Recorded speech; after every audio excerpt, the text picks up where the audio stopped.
One, two, three. Microphone testing. One, two, three. One, two, three. One, two, three. Microphone testing. One, two, three. One, two, three. 这个要试吗？One, two, three. One, two, three.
Good morning, ladies and gentlemen, and distinguished guests. We are delighted to welcome you to the 12th International Conference on Quantum Cryptography 2002 in Taiwan. The conference is going to commence in 3 minutes. Please be seated. For the online attendees, please confirm your online meeting device are ready for the conference. Thank you.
Good morning, ladies and gentlemen, and distinguished guests. Welcome to the 12th International Conference on Quantum Cryptography 2002 in Taiwan. QCrypt 2002 is the 12th edition of annual international scientific conference, presenting the last year top results and supporting the building of the research community in quantum cryptography. This week, the committee invites up to 5 focus tutorials to preceding each day to ease communication between the different subfields. And now, please put a warm applause. Let's welcome our Dr. Bo Yin Yang and Professor Yong Chen Liang. Let's welcome.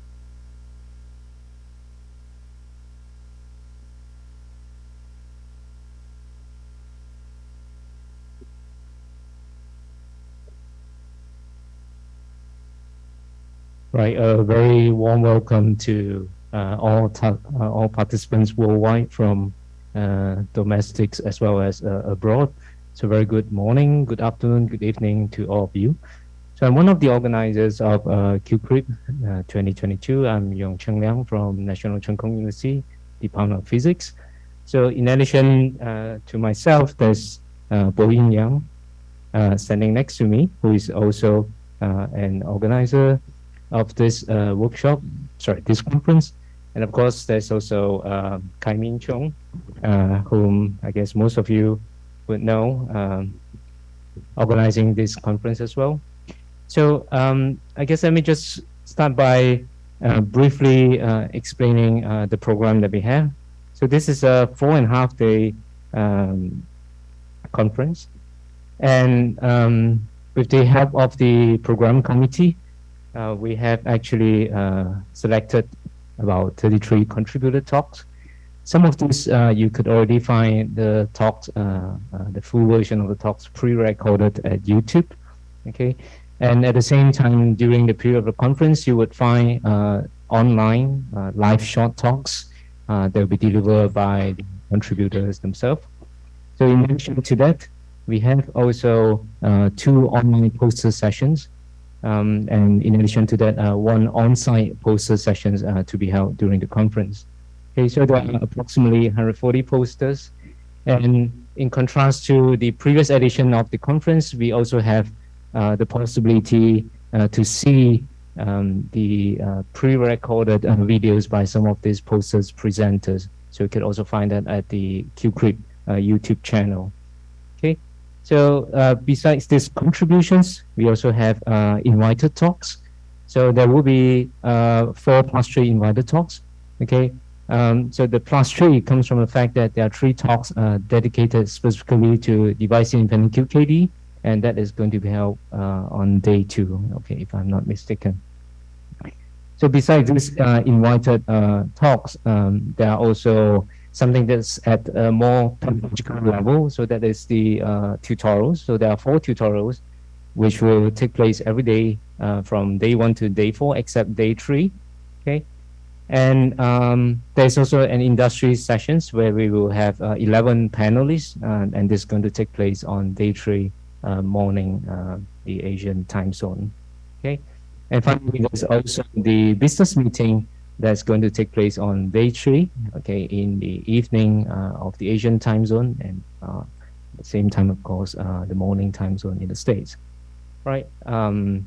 So that we can have all these excellent contributions, I think we really need to be grateful to the program chair, Professor Charles Lim from the National University of Singapore, as well as his team, including the co-chair, Anthony Martin from University of Cote d'Azur, as well as his team. So they have really worked very hard to put together this program, and we are really grateful for the help on this matter. So next, let me pass on to Boeing, who will explain to you some of the housekeeping notes for both the online participants as well as the on-site participants. So, to all of you, if you are online, you are probably able to access this page.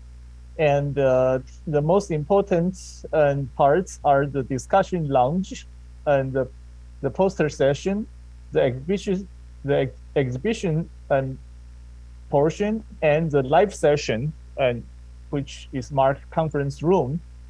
And also, very importantly, we should tell you that if anything goes wrong, you should use the button on the lower right, and that gets you tech support.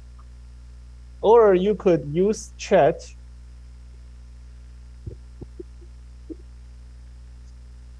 And so contact our secretariat for help. And it's marked eSync PCO, and it's marked organizer. And some notes to everybody. And the talks are not live streamed on YouTube. We have not gotten an agreement for enough people. And with speakers' approval, they will be uploaded to YouTube later after the conference. And you can find details about the accepted contributions to the QCrypt webpage.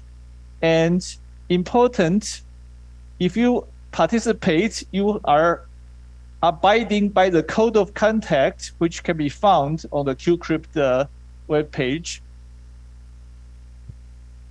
So for those who are on site, please maintain social distancing and wear your mask properly over your nose unless you are actively eating or drinking. This only applies inside. If you are outdoors, you are free to not be wearing a mask if you so wish. We have Wi-Fi connections for EDU Roam and for QCrypt 2022, which has a Wi-Fi password of 88. Do not turn on your microphone if you are in the conference hall and you are online at the same time. The coffee will be on the 3rd floor balcony, and the lunches and dinner will be available on the 4th floor. The on-site poster session will be taking place on the 3rd floor. So, I mean, that's the notes to the on-site participants. there are some registration statistics, and we have about 360 people, and about 50 from Taiwan and 300 from other countries. And there are 57 on-site participants and who are registered and not from the house. I mean, not counting staff and organizers. And most importantly, we would like to thank our sponsors, our gold sponsors, Foxconn, the National Science and Technology Council, and the Cybersecurity Center of Excellence program. Our silver sponsor, Taipei Department of Information and Tourism, and our bronze sponsors, Quantum CTech, the Joint Center for Quantum Information and Computer Science at Maryland, and Taiwan CA, the Certificate Authority Incorporated. Let's have a round of applause for our sponsors.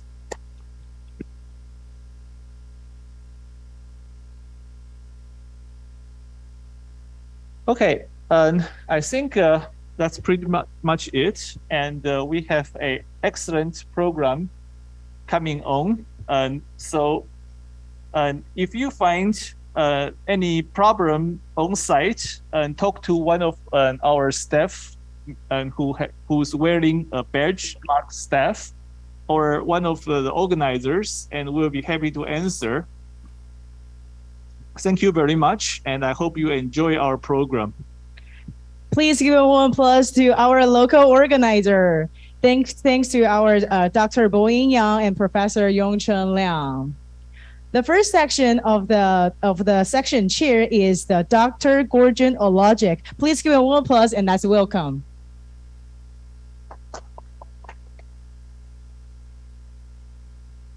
Okay, hi, can you hear me? Yeah, it's very clear. Okay, great. So welcome everyone. Welcome to the first session of QCrypt 2022. It's an invited speaker session. And I'm very excited to welcome Claude Crepeau, who will tell us about experimental relativistic zero knowledge. So before we start, let me just tell you a little bit about the format. So if you have questions during the talk, please use the Q&A box on Zoom and drop your question in there. I will then decide if it makes more sense to ask your question during the talk or to hold it off to the end and read it out to Claude. And then at the very end, when the Q&A session actually starts, you're welcome to also raise your hand and I can unmute you, or you can put your question into Q&A. Okay, so without further ado, let's hear from Claude. Welcome, Claude, and please go ahead. Thank you very much. I hope you hear me well. We do. Okay, so it's a real pleasure to be here. I'm very flattered that I was invited as an invited speaker to lecture to QCrypt. And my presentation today is going to be experimental relativistic zero knowledge proofs. And so let me start by introducing you to my co-authors. Pouria Alikani, Nicolas Brunner, Sébastien Designol, Raphaël Ullmann, Wei-Xu Shi, Nan Yang, and Hugo Zbinden. Those two in pink pictures were from my research group, and the rest of the gray pictures are co-authors from University of Geneva. So imagine a situation where you're traveling abroad and you're trying to withdraw cash from an ATM, and you put your card in the ATM, and then suddenly you're asked for your PIN number. Now we all realize, as cryptographers, we all realize this is a very weak system because we're about to give away the identification information that would allow someone to replicate our identification to a machine that we have no clue whether it's real or fake.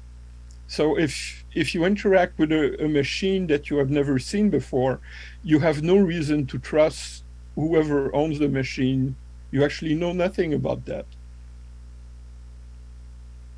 So as an approach to give better solutions to this situation, Goldwasser, Micali, and Rakoff in 1985 introduced the notion of zero-knowledge proofs.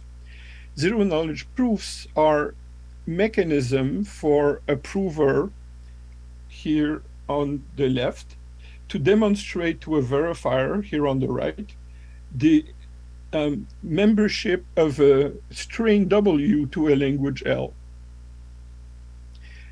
So what we wish is that when the string W is actually in L, upon interacting with between the prover and verifier, the verifier should end up being convinced that the string is actually in L. So this is the completeness condition, and it says that the probability for the verifier to accept a string W when it is in L should be nearly 1 upon a proper conversation with the prover, whereas in the case where W is not in L, it should be almost never the case that the verifier will accept, and this regardless of the behavior of the prover. So even if the prover is dishonest, if the prover uses all its power and ability to try to convince the verifier that W is in L, it will not be possible for the prover to convince the verifier except with a very tiny probability. So the verifier rejects with probability nearly 1. Now, soundness, as I just described, is a property protecting an honest verifier from a dishonest prover. Now, the other component, the first component of my title, which is zero knowledge, is a property protecting an honest prover from a dishonest verifier. And that brings us back to our example of the teller machine. In the teller machine example, the verifier may be dishonest and may be trying to steal the identity of the prover. Now, I will not go into much details of what zero knowledge is during this talk because it's a somewhat fancy definition, but for the rest of this talk, we'll stick to a basic intuition that when a proof is zero knowledge, the proof that's provided by the prover to the verifier should not be replicatable by the verifier to a third party in such a way that he can use it to pretend to be the prover. Now, throughout this talk, I'm going to use considerably the tree coloring problem. I'm going to use the tree coloring problem in particular for maps. So this is also known as the graph tree coloring problem. It's a situation where you're given a bunch of regions, here represented by birds, connected to each other. And the problem of tree coloring is to assign a color to each region in such a way that any two neighboring regions must be of different colors. Now, obviously, the map with these 5 birds here is tree colorable, and you can see in the head of the prover a tree coloring that works.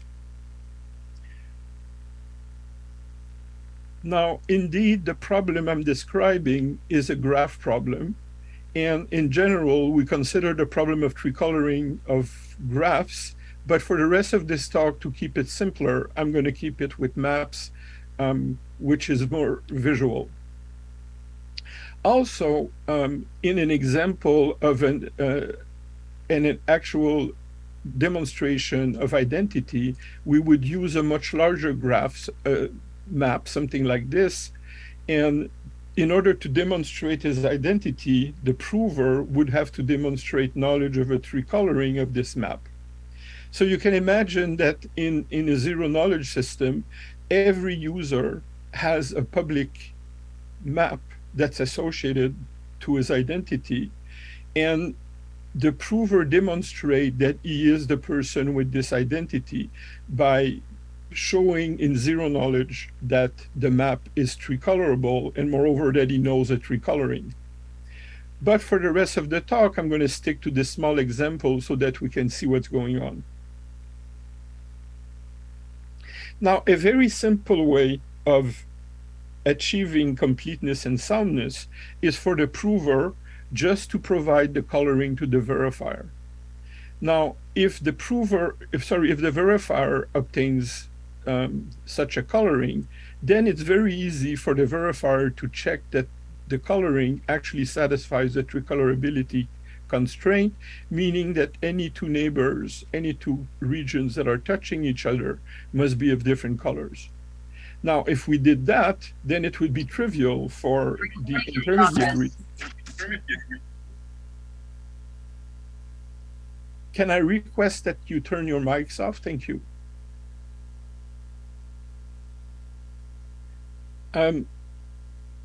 So definitely, if we do as I just described, it will be transferable, and that's precisely what we're trying to avoid. Now, there's a famous result that you probably all heard of by Goldreich, Micali, Vigderson in '86, in which they found a mechanism and a zero knowledge proof for tricolorability. The protocol is as follows. It uses what we call commitments. Commitments are a procedure that I will describe later in our context, which in a first step, the commit step, allows the prover to make public a value that will later be revealed to the verifier in the second phase, the unveil phase. During the first phase, after the commit step, the value inside the safe is unknown to the verifier, but is uniquely determined so that at a later point, when unveiled, the value that's revealed will be the content of the safe at an earlier time. It's not possible for the prover to change his mind about the content of the safe when it's made public. So the protocol is the following. You, instead of revealing the colors to the verifier, the prover is going to commit to the colors, and he's going to do that in a region by region. So he's going to make available the commitments of the colors of the birds in such a way that the verifier cannot see them. However, the verifier is going to be allowed to request for a pair of neighboring regions, in this example, region 2 and 3. And upon that request, the prover will unveil the content of those two regions and show the verifier that those two birds were of different colors.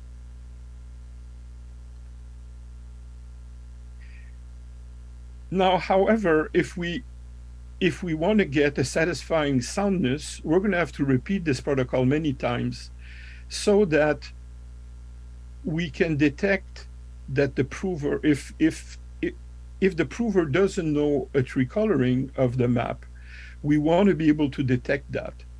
And so in order to do this, we're going to have to repeat many times, and each time see that the two chosen neighboring regions are of different colors. So in the second example, the region 02 can be chosen, and then the verifier will see that the two regions are of different colors. And yet the third example will show these two colors.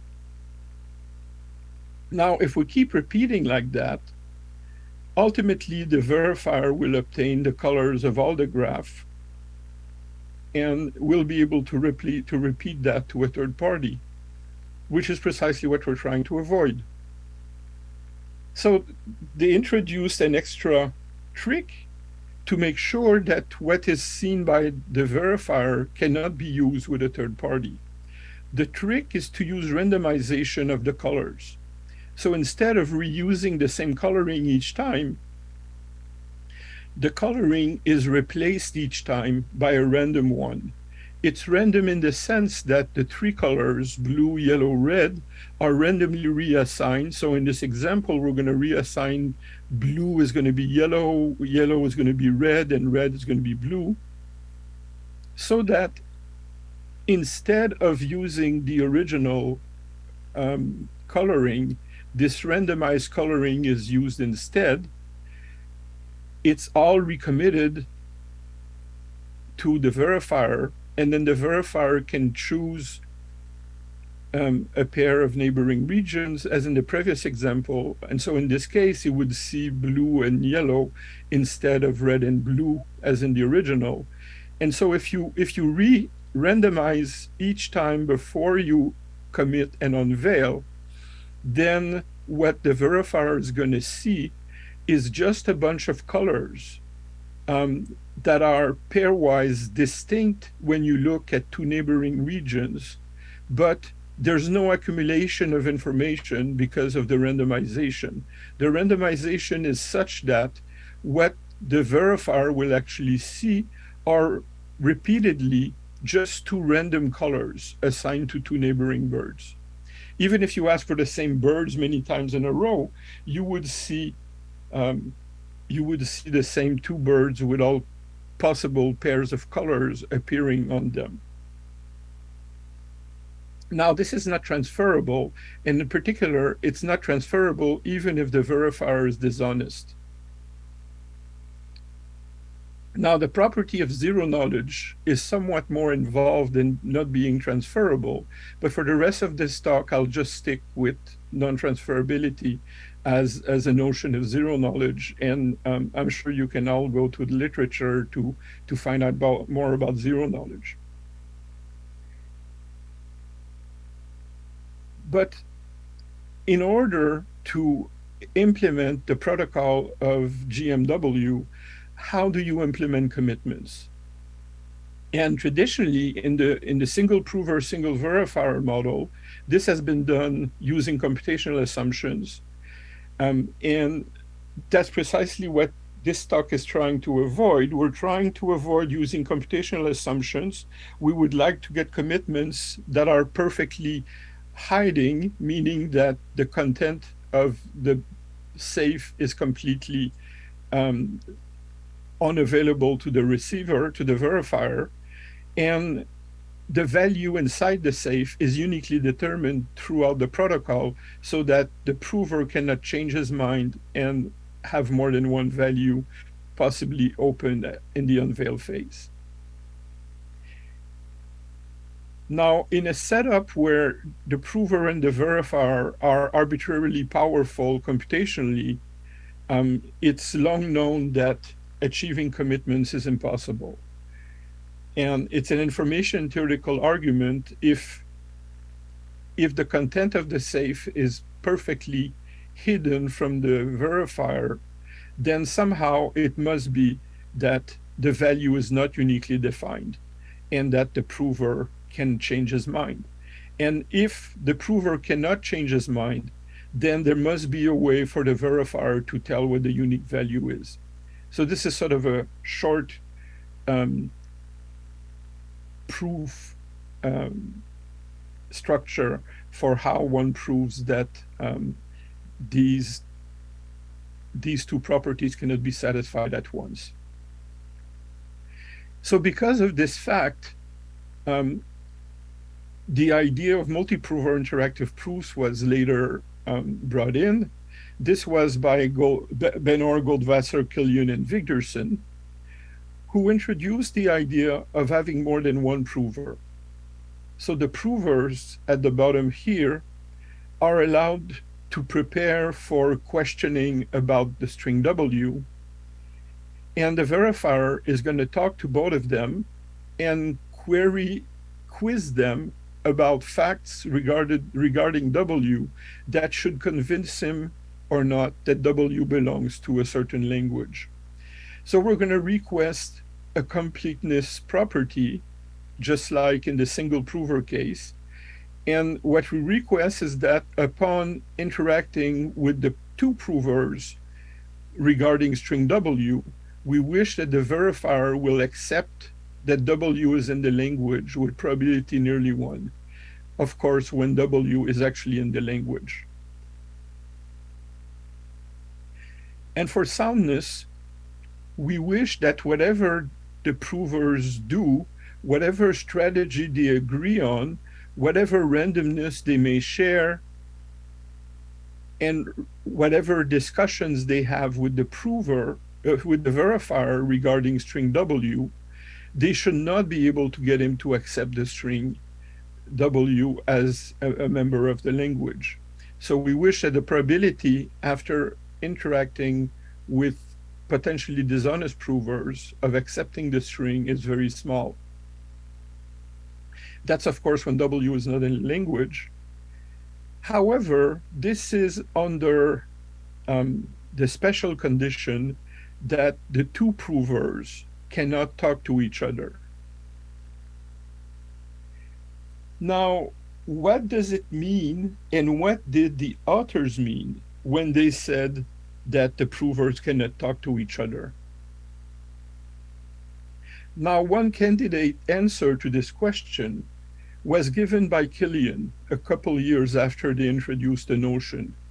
Killian suggested that instead of having two provers and one verifier, we should use two provers and two verifiers, provers and verifiers being close to each other, whereas the two pairs are far remote from each other. You can imagine at two ends of a table, at the two ends of a city, or on planet Earth and planet Mars, for instance. Now, this is what we call relativistic multi-prover interactive proof. And the reason why it's called relativistic is because in this setup, we use the limit of the speed of light, which limits the speed at which information can be transferred between, in particular, the provers in this case. We use the distance between those in order to make sure that for a short lap of time, it's impossible for them to talk to each other because they have to have a conversation with their local prover at in such a short time that it's physically impossible for them to have communicated with their partner within the short lap of time that's available for them. Now, the question of what it means not to communicate may seem obvious, but indeed it's very far from obvious. John Bell in the 1960s wrote an amazing paper on the Einstein-Podolsky-Rosen paradox, in which he discussed the notion that quantum mechanics appears to give a stronger notion than classical mechanics of what it means to not talk to each other. Now, Bell introduced two frameworks, one being the framework of locality, in which he defines what he considered classical mechanics meant when it said two people cannot talk to each other. In locality, if two parties receive inputs A and B and have to output X and Y as a function of the inputs, locality is going to be something of this flavor where the left party can use only his own input in order to compute its output, and the rightmost party will only use his own input in order to compute its output. If on top of that the function is deterministic, then we say that this is local deterministic strategies, allowing the parties to compute their output from their input. Now, locality is a little bit more general than this. Locality allows the two parties to also share randomness. So they have coin tosses that they pre-share, and they each own a copy of these coin tosses, and they're allowed to compute their output X as a combination of their input A on the left, the coin tosses. So X is going to be some distribution with input A, and the distribution is generated by the randomness of the coins that are shared. And the same thing on the right-hand side, the output Y is computed from the input B, as well as the joint coin tosses that they share. Now, what's particular about this situation is that it's forbidden for the leftmost party to use B in its computation of its output, and it's forbidden for the rightmost party to use A in the computation of its output. They're only using their own local input.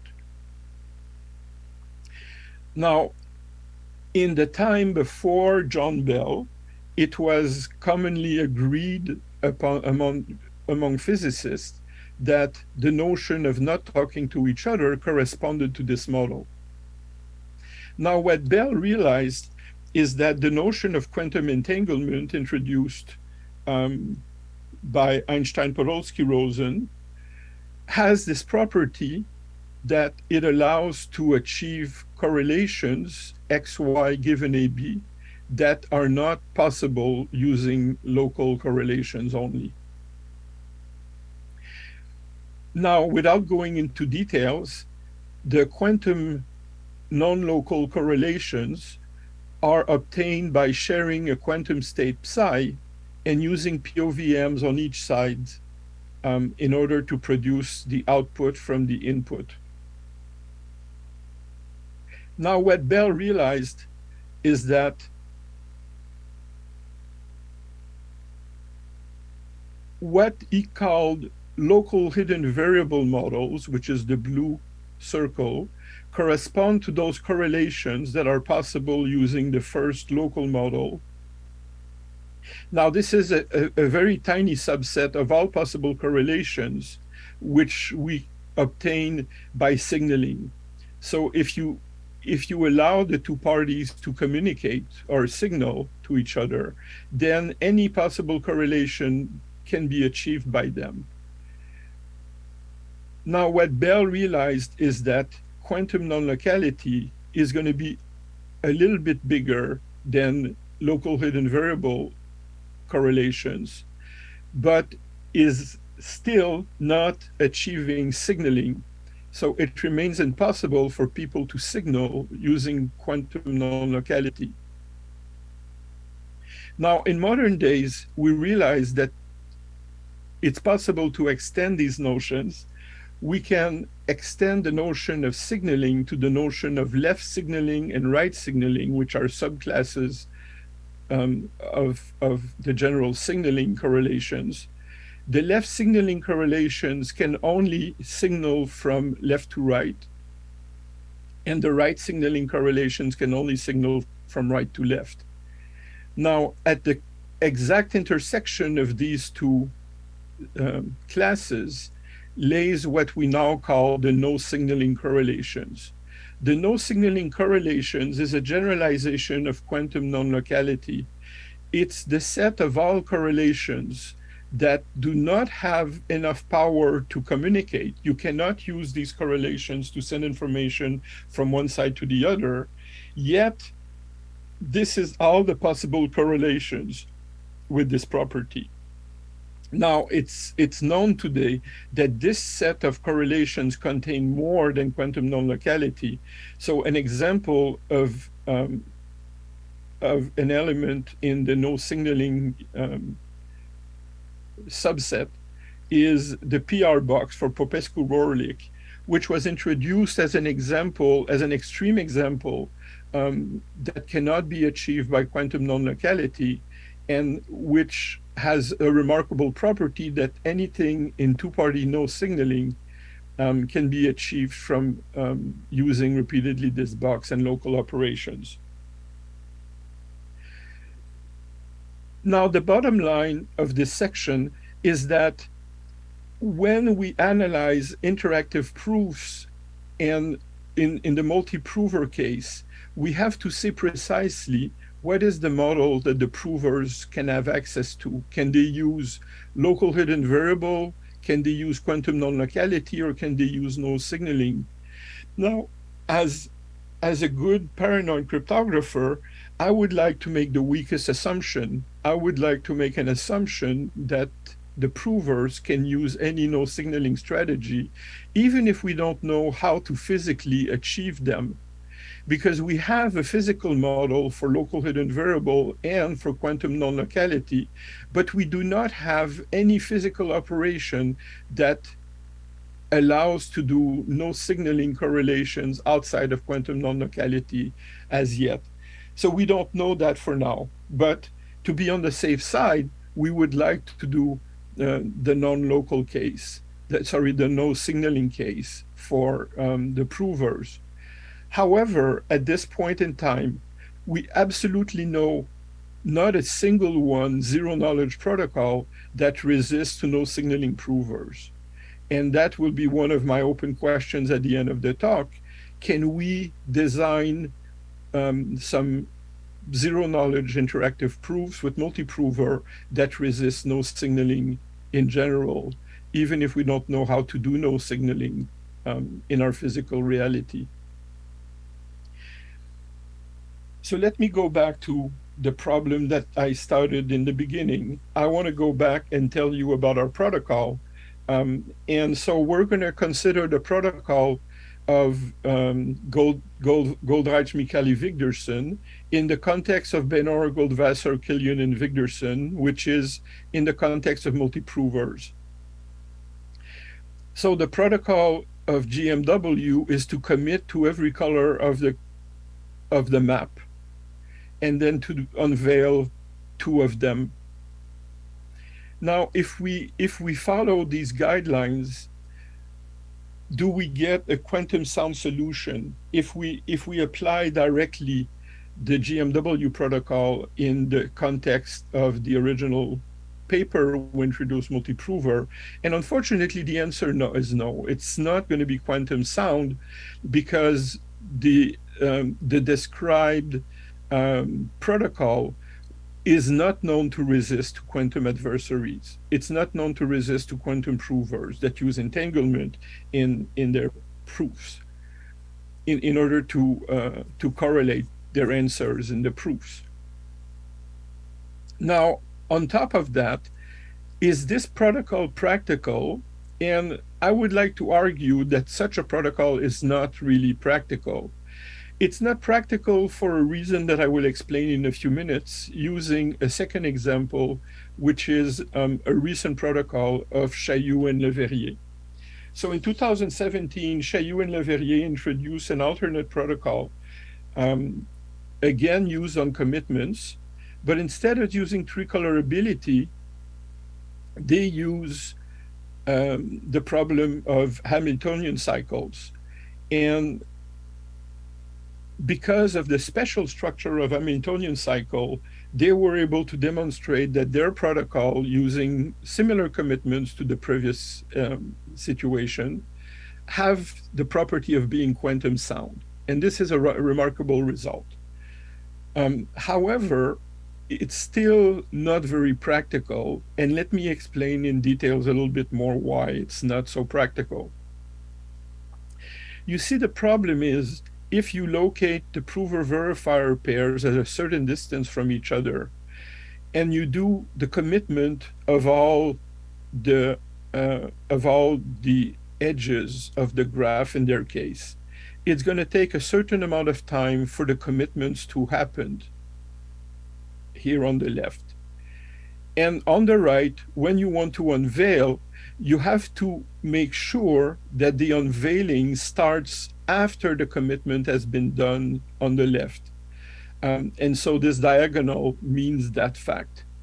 And you have to make sure that the unveiling ends in such a way that the leftmost party cannot have obtained information from the rightmost party. So the space-time diagram here shows two constraints that depend on how much time you need in order to commit and how much time you need in order to unveil. Now, unfortunately, if you make the instances bigger, the space between the prover-verifier pairs will have to increase because the time to commit is going to get bigger. Now, a back of the envelope calculation using the figures of the Chailloux-Leverrier paper and using very, very fast communication equipment. So a year ago, I found this headline that there now exists a 319 terabits per second communication device somewhere in Japan. Even if you could afford to buy this super equipment, it would still be the case that 200 kilometers would be necessary between the provers in order to do the commitments and make sure that from beginning to end of the commitment, no information can go to the other prover or come from the other prover. So in their protocol, if you use reasonable sizes, you're going to have to use distance that are very large. Now, what we are after is a protocol that will allow very short distances between provers and verifiers. Ultimately, we would like to be able to do that, say, with a smart card, something like this. A smart card, maybe two smart cards, say at a meter distance, something of that magnitude, so that the proofs can be done in zero knowledge with a teller machine, a special device teller machine that has two slots for two cards about a meter away from each other. Now, the major difference between their solution and ours is that the amount of communication that has to be done in each round of the proof is cubic in the size of the instance for the protocol of Chailloux-Leverrier. And it's something similar for the protocol of Benor, Goldwasser, Killian-Wigderson. Now, ours, on the other hand, is only logarithmic in the size of the input instance. So it's logarithmic in the number of nodes of the graph or the number of regions of the map that we're using. Now, some of you may know about the PCP theorem, and logarithmic communication may sound familiar to you.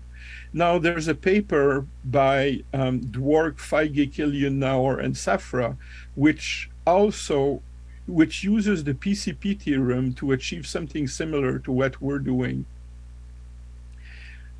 Now, the PCP theorem says something about the number of randomness you need to share, about the size, the number of places that you're going to look in a proof to convince oneself. But it also says something about the size of the proof that the provers will have to keep track of throughout the protocol. And in the case of the PCP theorem, this would be very large. Some large polynomial, so maybe we're going to use graphs with 1,000 edges. Maybe they would have to use 10 to the 20 ingredients in their proof, because the exponent, although it's polynomial, it's a fixed exponent, would grow the size of the input tremendously. So that too is not practical. So let me explain our protocol. What we managed to do is to use very few commitments. So let me explain. Let's say this is the graph and we label the bird 0, 1, 2, 3, 4 like this. So our protocol is going to be as follows. One verifier is going to request his prover with two neighbors, as in the GMW protocol. But instead of giving away the colors, as in the GMW protocol, the prover is going to commit to those two colors to the verifier. Now, at the other end, we're going to do something similar at the other end. And the other verifier will request two neighboring regions, 0, 2 in this example, and the prover will also commit to those two regions to his prover. Now notice that I use two colors for commitments, the black commitments and the white commitments. And I'm going to define this notion in more detail in a second. But basically, what's important is that there are two versions of every commitment. And it has a remarkable property that if you obtain both the white and black commitment at a given region, it will allow you to see the color. So let me tell you how we achieve such commitments. We achieve such commitments by first agreeing on a numerical value assigned to each color. So let's say red is 0, yellow is 1, and blue is 2. So the two provers agree on these. Now, in order to commit to the colors of the regions, they agree on randomized values, traits, such that the sum of two traits give you the color of the region.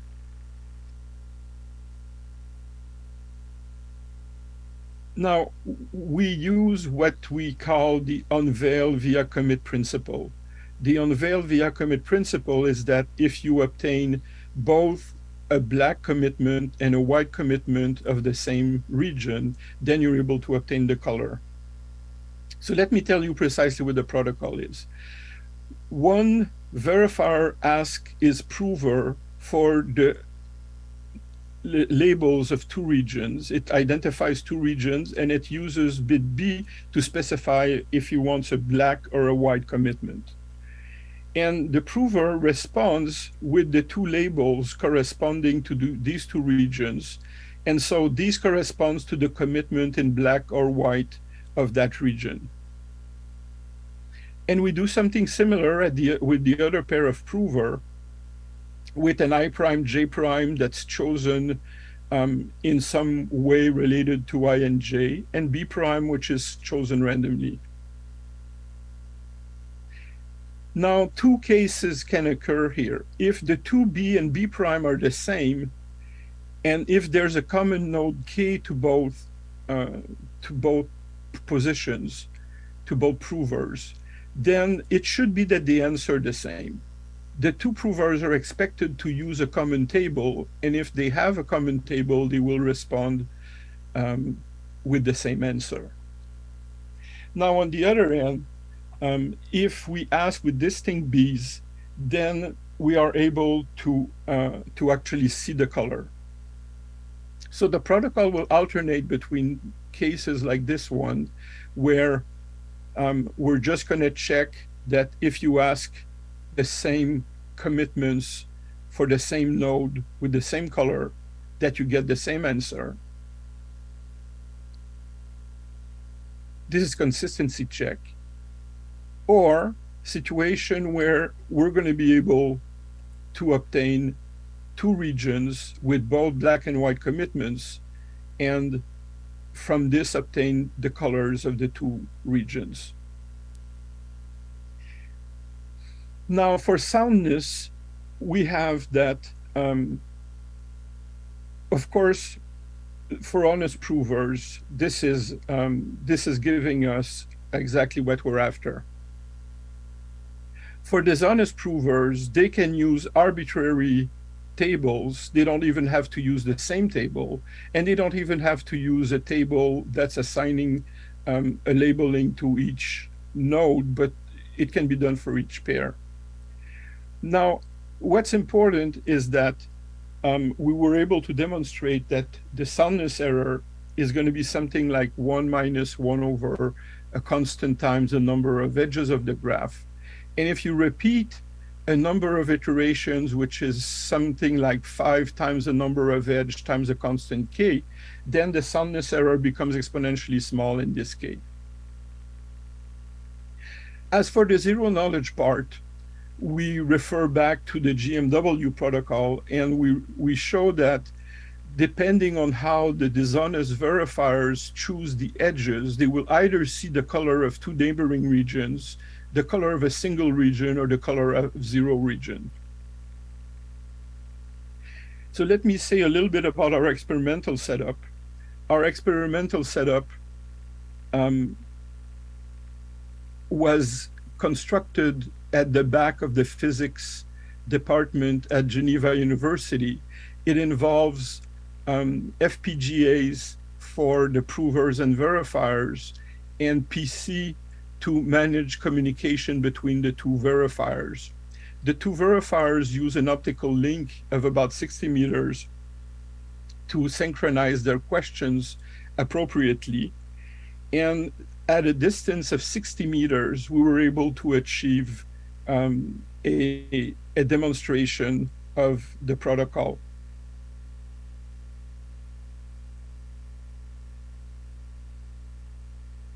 Now I'm running out of time, so let me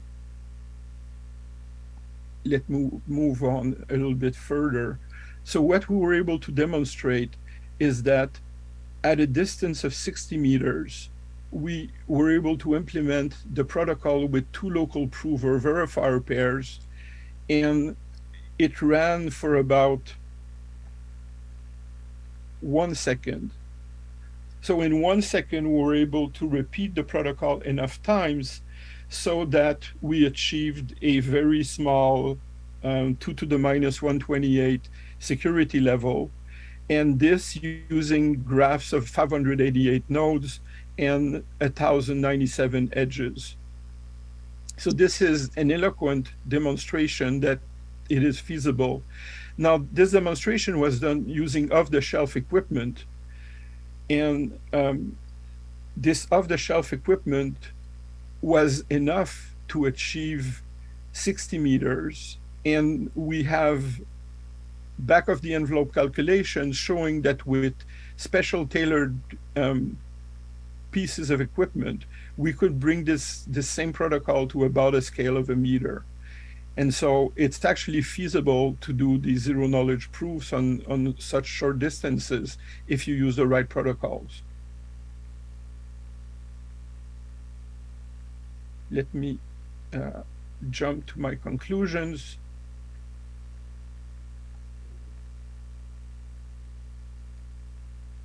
So what we have achieved in the local case of the local provers, is we've demonstrated the feasibility of relativistic zero knowledge for tricolorability in about a second with a reasonable cryptographic level of security. The implementation we used was based on off-the-shelf equipment, and we can do even better using sophisticated equipment. In the entangled case, we have demonstrated that it's feasible using essentially the same equipment, but the running time is too big. I skipped over this discussion, but the problem is that when we change from local provers to entangled provers, we have to use a larger number of rounds to actually achieve the same security level. And currently this running time is too big, unfortunately. So let me end with a few open questions. In the entangled prover case, we would like to find a better soundness error bound so that the number of iterations reduces significantly and become practical. So what we were able to do in about 1 second in the local case would take very many hours, even with very sophisticated communication equipment. And so we're looking for better soundness errors. We don't have a lower bound saying that it's necessary to do all these rounds, but we don't have a good enough upper bound to reduce this number significantly. And there's also a technicality that what we proved is demonstrating that if a graph is not recolorable, then it will not be possible for the prover to convince the verifier. Now, actually, what we want to show is that if the graph is tricolorable, but the prover doesn't know a tricoloring, then you will not be able to convince the verifier either. And in the local case, this is done already, but in the quantum case, we're still missing some subtleties here. And finally, in the no signaling case, if we want to be on the paranoid side and go for no signaling as a model of no communication, then we would like to show some zero knowledge protocol that's sound against no signaling provers. And right now, the only such protocols that we have are the trivial examples like graph isomorphism or quadratic residues that are natural examples that are zero knowledge without any assumption. So let me end here. It's been a pleasure to introduce you to my recent research. If you would like to read more about it, this work was published in the Nature Journal on the 4th of November, 2021. This is the logo of my research group at McGill. Thank you very much for your attention. Thank you, Claude, for the wonderful talk. So if you have any questions, please drop them in the Q&A box. In the meantime, let me ask a question or two Sure. in the minute or two we have left. So I'm curious, based on your open questions at the end, whether you've thought about parallel repetition theorems, either for your protocol or for a similar protocol. Is such a thing even possible in the relativistic setting? Yes. The trouble with parallel repetition is that we do have a general parallel repetition theorem by Ran-Raz in the local case. In the quantum case, there's no such thing yet as a fully parallel repetition scenario. There are some possibilities out there that help to do parallel repetitions, but all our efforts right now so far to improve the protocol through parallel repetition has not succeeded in more efficient protocols in the end. And similarly, in the no signaling case, we don't have a general parallel repetition theorem either. So it's definitely a direction to consider, but it has not been powerful enough right now to help us. And so we still favor the sequential repetition instead of parallel one. So maybe continuing with that, I mean, are there any things that you can, because of the relativistic setting, completely rule out? Like, for example, in the sort of single, in certain settings, in the sort of single prover, single verifier setting, we can even do like non-interactive proofs. Is there, can you prove a theorem that says that in the relativistic setting there isn't even such a thing? I honestly don't know. I'm sorry. Okay. I think it's a good question, but I really have no idea.